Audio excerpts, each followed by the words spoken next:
ABC PLC manufactures one product, a food processor.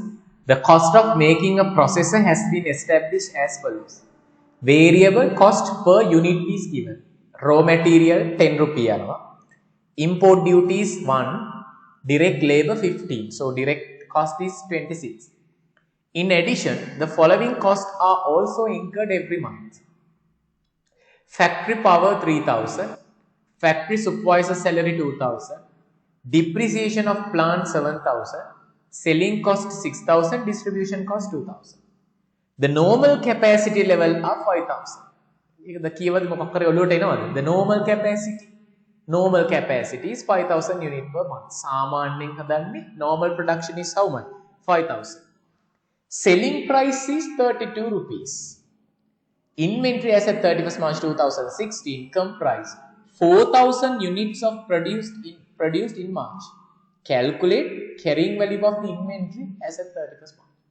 අපි කොහමද theory ඉගෙන ගත්තේ? Inventory තියාගන්න ඕනේ lower of cost and NRV.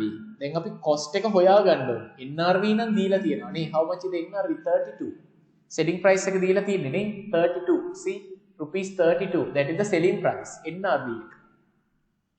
Now tell how much is the cost of this or the closing value should be how much?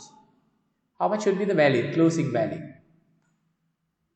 Quickly calculate and tell me how much is the closing inventory value.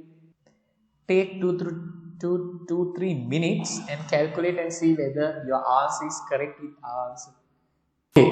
Now if you look at the variable cost, you can easily take the variable cost per unit as 26. It's already given, right?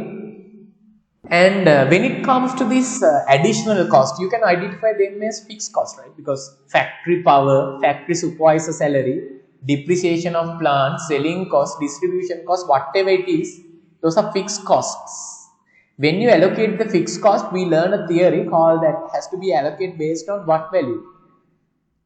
Normal capacities. Now, further we learn what are the costs that we can include and what are the costs that we should not include.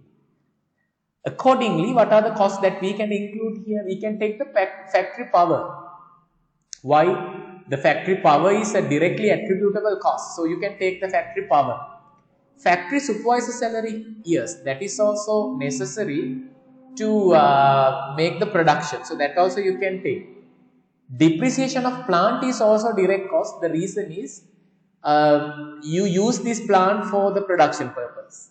So technically these are the costs that you should include, because selling cost, distribution cost, we learn that we can't consider that as a part of the cost. So the total cost will be 12,000. This has to be divided not by the number of units produced. You want to divide by the budgeted number of units, which is 5,000 units. So, how much is the unit per cost? That is 240. When you add that to the variable cost, total cost per unit will be 28.4. We learned the theory, how we should measure the inventory, lower of cost and NRV. We should measure the inventory, lower of its cost and NRV. So, how much is the NRV? We learned NRV is how much? 32, because they have given the selling price as NRV 32. So NRV is 32, your cost is 28, lower one is 2840. How many units we had at the inventory? We had 4000 units. So your closing inventory balance should be 113,600. Clear? Right. You can quickly note down, take a snapshot, then we can move forward. Quickly take a snapshot.